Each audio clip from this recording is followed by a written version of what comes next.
Elles sont belles, elles sont vaillantes, elles sont fortes, elles sont combatives, elles ont beaucoup d'amour à offrir. Afrobuzz Lomé Family, nous parlons bien sûr des femmes. Nous sommes dans le mois de la femme et bien sûr, nous n'aurons pas pu continuer cette émission sans nous arrêter sur la femme. Vous êtes dans Afrobuzz sur Vox Africa, je suis Neida Sambo. Installez-vous confortablement parce que nous avons beaucoup de choses à vous dire. Et bien sûr, Lomé, la capitale, a beaucoup de belles choses à vous offrir. C'est Afrobuzz Lomé, allez, on y va.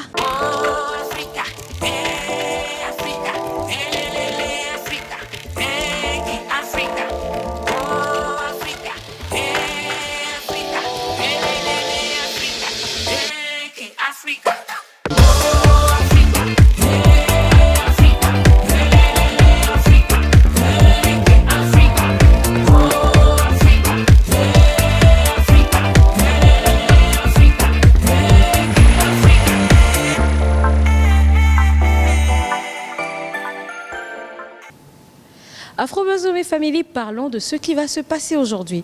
Le programme d'aujourd'hui, il est dense, il est vaste et il va essentiellement se concentrer sur la femme. Tout premièrement, nous irons à une conférence destinée aux jeunes filles, animée par Madame Yasmine Amira Bayor. En tout cas, je vous garantis que vous allez en apprendre beaucoup. Ensuite, nous irons vers cette dame-là qui impacte énormément la jeunesse togolaise, Madame Kaïdogbe, juriste de formation, dans une très belle interview concernant le thème du 8 mars. Pour finir, nous irons découvrir un clip qui parle de femmes, un clip togolais, celui de Christelle Johnson, Lola. En tout cas, de belles surprises vous attendent. En attendant, moi je suis au chocolaté, je regarde le menu, je vais manger du chocolat en suivant tout ça. Allez, on y va. Afrobuzz Lomé Family, pour le 8 mars 2022, il s'est passé tellement de choses à Lomé et nous avons décidé de vous emmener à un événement. C'était la conférence de Madame Yasmine Amira Bayor, une femme impressionnante. Elle nous a parlé de choses très importantes concernant le développement personnel, comment percer, comment réussir, comment s'émanciper en tant que femme, et c'est maintenant dans Afrobuzz Lomé. Il cause avec les anges. Moi je cause avec Dieu. H on the beat. Atias la musique, maje olache. Yeah, olache la. Name madinou et mila bambo, yeah. 10 000 années, vision. La vie est dure, on le sait. Tu essayes, mais la chante sourit pas. Cherchant qu'on n'abandonne pas. La réussite, allons l'arracher. Même si tout va mal, essaie plutôt de garder la confiance. Qu'importe ton bagage ou ton rang social, lève-toi tôt comme le pititi, ça vient les taux. J'ai des baillons à son ballon d'or. Si Dieu bénit moi. C'est un secret de la réussite, parce que vous devez être gratifiant pour le souffle de vie que vous avez. En souriant, en fait, vous attirez tout ce qui est positif. Vous souriez et en fait, autour de vous, vous devenez une personne aimante en fait. Et en étant un aimant, tout ce qui est bon émergera autour de vous automatiquement. Après, bien entendu, on est gratifiant envers Dieu, parce que sans Dieu, nous ne sommes rien. Mais sourire et être gratifiant pour le souffle de vie, c'est ce qu'il faut faire en premier pour devenir cette personne riche, diverse et complexe que vous êtes. Après, il faut avoir un sentiment d'amour, comme je disais, ou se rappeler d'un moment de bonheur. Alors vous devenez un aimant, comme je viens de le dire, et en devenant un aimant, on devient un être meilleur, automatiquement. C'est automatique. Essayez et vous le verrez. Le meilleur émergera autour de vous. Il faut être en harmonie avec son corps, ses pensées et ses émotions, et son énergie. Et c'est sur ça que vous devez vous concentrer à 100%. C'est pas se réveiller et se dire, voilà, aujourd'hui j'ai commencé une mauvaise journée, j'ai mal à la tête, se plaindre, même si vous allez prier, même si vous êtes gratifiant. Non, c'est vous concentrer sur l'énergie que vous allez dégager, parce que tout se passe en fonction des énergies qui sont autour de soi. Alors si vous dégagez une énergie positive, il n'y aura que du positif autour de vous automatiquement. Alors le but commun que nous avons en fait dans le mentorat et dans les coachings, c'est votre épanouissement et votre réussite personnelle comme professionnelle. Vous êtes la personne la plus importante de votre vie. Donc mon rôle de coach est de vous rendre acteur et non plus spectateur de votre vie. Briser le silence et devenir le héros de sa vie. Alors, La réussite professionnelle, on en parle souvent, à chacun sa version. Des fois, c'est exercer un métier où les gens aiment les tâches qu'ils font, ils sont passionnés par leur domaine, ressentir un sentiment d'accomplissement en ayant une très bonne rémunération, qui est très important, se sentir épanoui, heureux, avoir atteint ses objectifs de vie, chercher à être meilleur qu'hier, tous les jours. Tout le monde n'est pas né pour être entrepreneur. Jennifer, en tant que modératrice, qu'est-ce que tu penses de cette soirée? Alors je pense que cette soirée est vraiment très instructive parce que c'est une soirée consacrée pour les femmes et je pense que grâce à la conférencière, il y a beaucoup de choses que les femmes ont pu apprendre, moi y compris parce que je me suis retrouvée dans beaucoup de ses conseils. Il y avait beaucoup de choses que je parcourais déjà dans ma tête et quand elle les a soulignées, franchement j'étais vraiment très très contente. On dit la réussite, c'est 5% d'intelligence, mais 95% de passage à l'action. Donc c'est vraiment ce qui m'a plu. Ça m'a marqué et je la remercie. Merci beaucoup. Alors, bonsoir Madame Yasmine. Bonsoir. Ça a été un réel plaisir de vous suivre cet après-midi dans cette conférence très inspirante. Merci beaucoup. Ça me fait plaisir que vous soyez venus et présents. Merci. Et voilà plusieurs jeunes derrière vous. Vous leur avez appris pas mal de choses. Et qu'est-ce que vous pensez de leur engagement? Est-ce que vous avez été fiers du répondant, de ce qui s'est passé? Bien entendu, puisque c'est déjà eux qui sont venus vers moi. C'est eux qui ont fait appel à moi. Ça veut dire que ce sont des jeunes qui font des recherches, qui cherchent à avancer, qui cherchent à évoluer, qui cherchent à réussir dans leur vie. Et c'est grâce vraiment à ce jeune-là qui m'a suivi. Et qui a fait appel à moi, qui m'a consulté et je lui ai dit ouvertement que bien sûr c'est quelque chose que j'adore faire, que je fais en privé, que les gens ne savent pas et qu'il est temps que les gens soient plus informés de ce que je fais réellement. Vous êtes coach, c'est sûr que vous vendez vos formations et vous venez les livrer comme ça gratuitement. Est-ce que c'est une forme de contribution à la jeunesse au 8 mars? Pourquoi? Ben voilà, c'est une forme de contribution à la jeunesse, aux femmes surtout, parce que je pense que les femmes, on a trop d'obligations, on vit beaucoup trop de choses. Les douleurs sont plus subies par les femmes, on va dire. Nous sommes le centre de tout. Nous mettons au monde, nous sommes les maîtres de notre foyer. Nous devons être belles, nous devons être présentables, nous ne devons pas avoir un gros ventre, nous devons pas... on a tellement d'obligations. Alors pour moi, ben voilà, c'est pas une gratuité aujourd'hui et ça m'apporte beaucoup plus d'avoir apporté à des jeunes qui ne savent pas s'offrir ces formations justement. Parce qu'ils en ont besoin, parce que c'est eux l'avenir, c'est eux les héros de leur vie et ils doivent le savoir dès maintenant.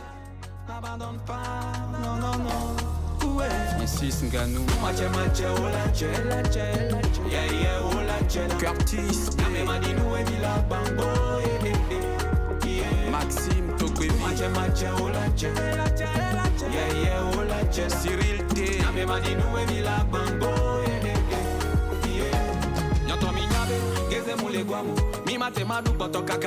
Nous sommes avec M. Combé Loïc qui était modérateur de cette soirée. Aujourd'hui, on est le 8 mars quand même. C'est la journée internationale des droits de la femme et je crois que c'est dans ce cadre que cette conférence a été organisée. Mais toi, en tant qu'homme, qu'est-ce que tu retires? Je retiens beaucoup de choses. Je retiens que la femme, elle doit apprendre à être indépendante parce qu'elle a beaucoup de potentialités, elle a beaucoup de capacités à exploiter. Donc ce que je retiens de la journée vraiment, c'est que nous devons encourager nos sœurs, nos futures femmes, par exemple, à être autonomes, à être indépendantes pour pouvoir avoir un équilibre et une égalité entre les hommes et la femme. Alima, bonsoir. Bonsoir, madame. Tu as suivi cette conférence de A à Z. Qu'est-ce que tu penses de la conférencière? Je la trouve vraiment exceptionnelle. C'est une dame particulièrement qui dégage un certain charisme que j'apprécie. Parce que ce n'est pas donné à toutes les femmes de pouvoir arriver à ce qu'elle a pu faire avec une cœur d'argent dans la bouche, mais c'est à nous de faire en sorte de devenir quelqu'un. Donc moi personnellement je l'apprécie. Je trouve ce qu'elle a fait grandiose énormément parce que vraiment en Afrique c'est pas facile de réussir. Et elle a pu s'installer, essayer d'apporter une plus-value à son pays. Ce que je trouve d'ailleurs très humble et très flatteur. bien, j'apprécie sérieusement.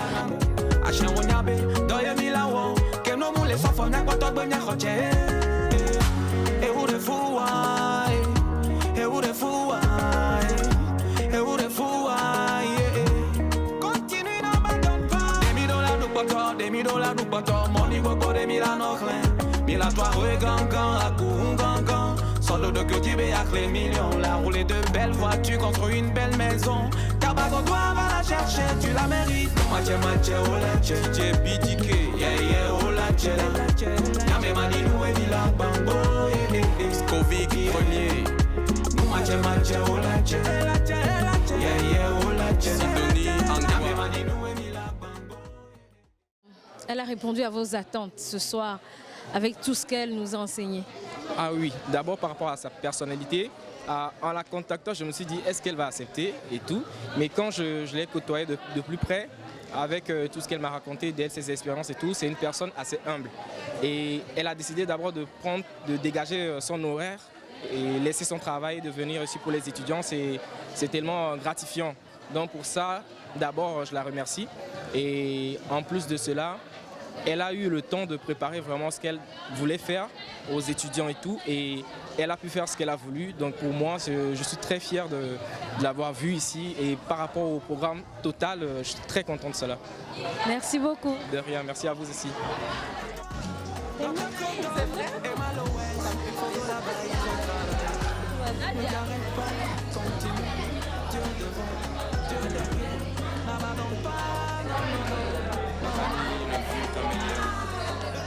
Vous êtes coach, c'est sûr que vous vendez vos formations et vous venez les livrer comme ça gratuitement. Est-ce que c'est une forme de contribution à la jeunesse au 8 mars? Pourquoi?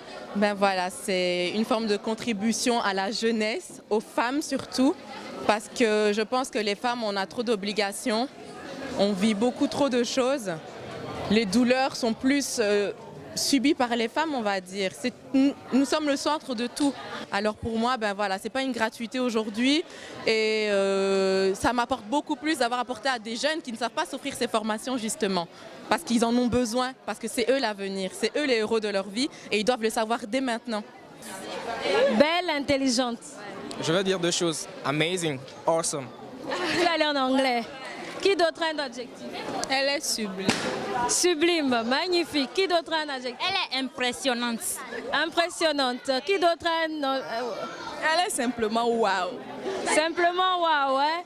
Après tous ces qualificatifs, je crois fermement que vous avez impacté ces jeunes filles. Et qu'est-ce que ça vous procure comme sentiment? Eh ben, ça vaut plus que de l'argent. Ça me comble en fait. Je suis comblée intérieurement aujourd'hui d'avoir impacté la vie de jeunes filles et de jeunes personnes et d'adultes aussi. Parce que beaucoup sont venus vers moi, mais qui ont pu apprendre certaines choses sur leur vie aujourd'hui. Et donc voilà.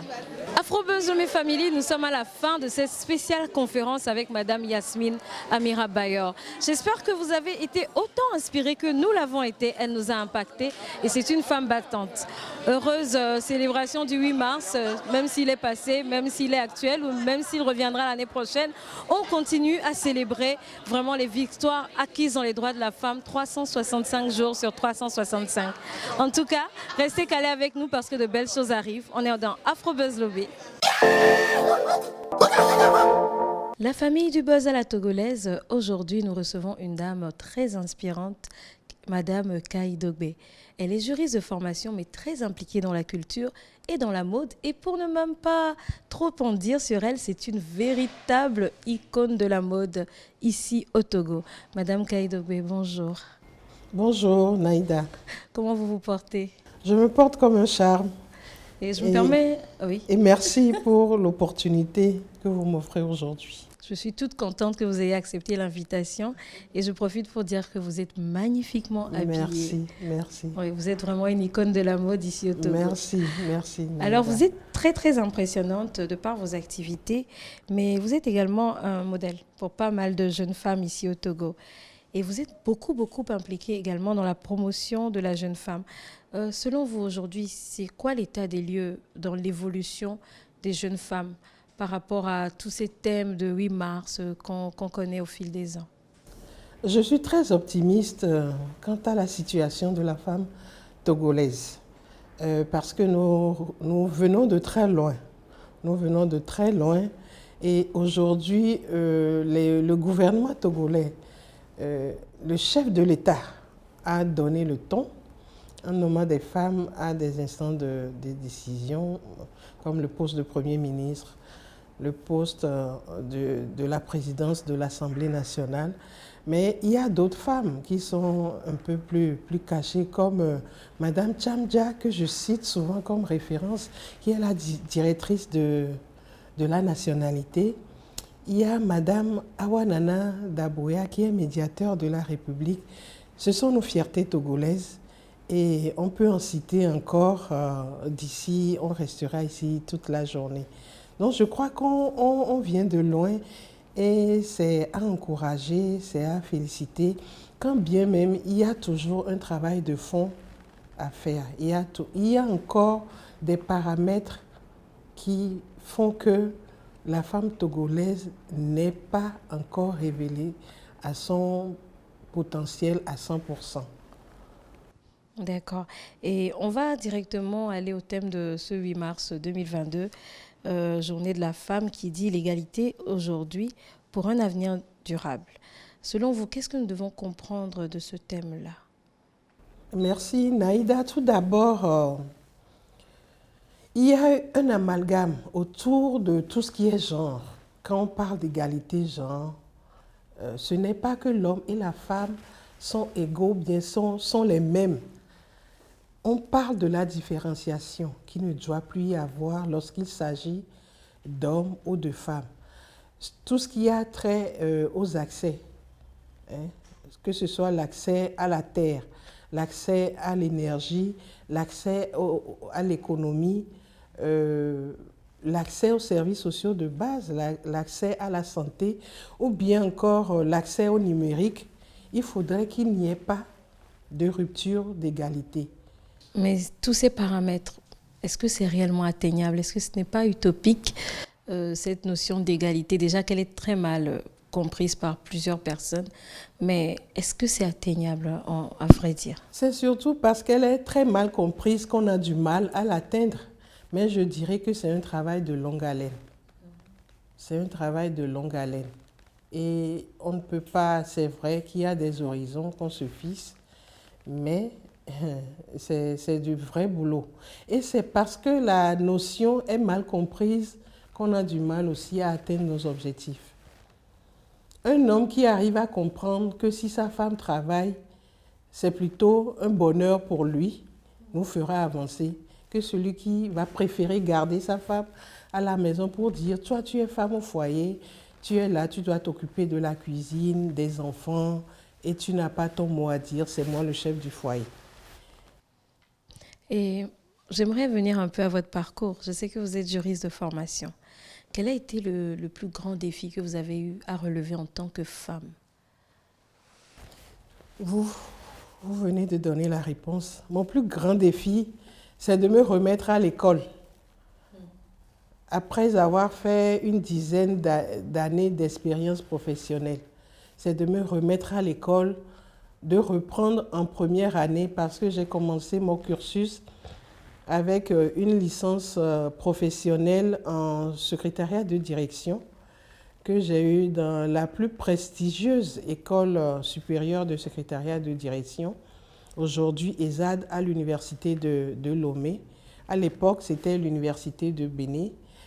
Mais après 10 ans, j'ai décidé de reprendre les études, j'ai décidé de reprendre le droit et j'ai repris à la première année avec mes jeunes frères et sœurs, je dirais même mes enfants. Parce qu'en ce moment, j'avais déjà fait mes 2 enfants qui ont grandi. Donc, j'ai commencé à la première année et c'était des railleries, c'était des moqueries. Lorsque je venais en fac pour composer, on entend des moqueries, mais j'étais de marbre, j'étais assez forte. Ça me faisait sourire d'ailleurs parce que j'ai une avance sur ces enfants. Donc, c'est comme ça que ça s'est passé jusqu'à mon master en gestion de projet. Mais en même temps, j'ai fait une licence en gestion commerciale et financière, une maîtrise en gestion commerciale et financière et un master en gestion de projet. Là, je suis en thèse de doctorat en droit public. Donc, je trouve que c'est mon défi, c'est ça. Arriver à soutenir ma thèse et montrer aux jeunes femmes qu'à tout moment de la vie, on peut se remettre aux études et y parvenir à... Je sais, j'ai entendu que la mode avec vous, c'est depuis l'enfance. Vous avez un amour particulier pour la mode. Et j'aimerais parler de votre implication aujourd'hui dans la mode et dans la culture. C'est plus une mission ou est-ce que c'est juste une passion? C'est les deux. Je dirais que c'est un mix des deux, mais beaucoup plus par passion. Et je dirais que la mode est venue s'imposer à moi. Je n'ai jamais pensé me retrouver dans les couloirs de la mode, quand bien même j'adore la mode et que toute petite, je faisais de la mode sans le savoir. Je faisais de la mode sans le savoir avec mes tailleurs, avec mes couturières. Jusqu'à ce que je ne grandisse, je dessinais mes modèles. C'était un jeu pour moi de pouvoir agencer les couleurs, d'être élégante. À l'université, et c'était pareil. Même qu'on n'avait pas de gros moyens, avec le peu qu'on a, on essayait d'être vraiment bien mise, avec le peu de moyens, avec les friperies. Le premier choix, que ce soit les chaussures, que ce soit les habits, on essaie vraiment d'être bien mise, d'être à la mode, comme on dit. Donc, la mode s'est imposée à moi avec ma collaboration avec Jacques depuis quelques années déjà, depuis 3 ans, qu'on se soutient sur le Fimon. J'étais beaucoup plus discrète les années précédentes, mais cette année, il m'a dit, ma reine, on y va.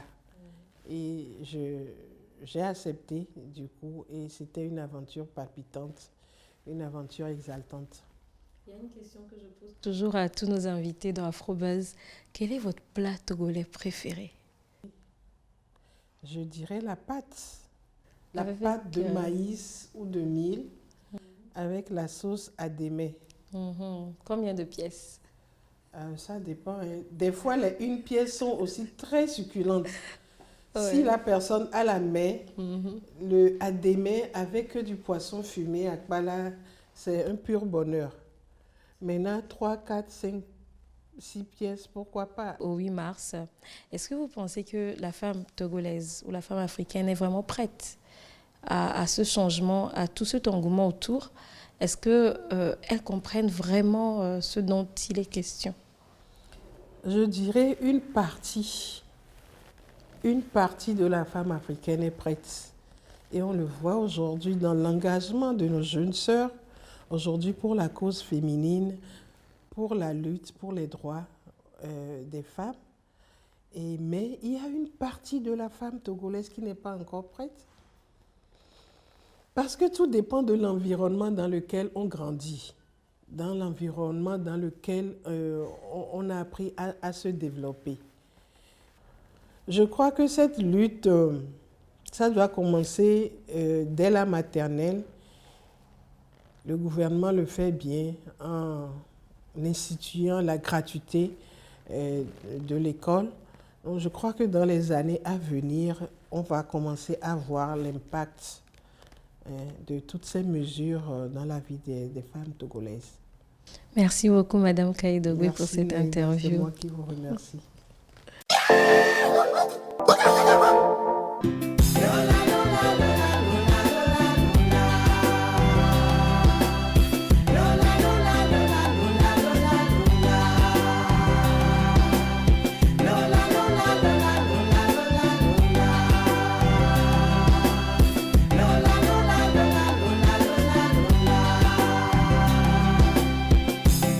À toutes les femmes du monde, honneur à vous. À toi la femme porteuse de vie. Si vous passez passez à Lomé, demandez d'après le chocolaté. Le chocolaté est un glacier, c'est un endroit où vous pourrez manger des crêpes, du chocolat, des corn dogs, des smoothies, des boissons chaudes, des boissons glacées. En tout cas, il y a tellement de belles choses à manger. Et moi, je vous assure que quand je vais clôturer l'émission tout à l'heure, je vais me mettre en ambiance chocolat à donf. En tout cas, Afro Buzz Lomé Family, demandez d'après le boulevard du Mono, vous découvrirez ce lieu exceptionnel. Afro Buzz Lomé pour aujourd'hui, c'est terminé. Nous avons eu un bon moment en votre compagnie et nous sommes sûrs que vous avez adoré ce programme spécial 8 mars. On se donne rendez-vous la semaine prochaine, même chaîne, même heure, pour un nouveau numéro. Et je vous assure, on vous a réservé une très belle surprise. En tout cas, continuez de nous suivre sur les réseaux sociaux et bye bye.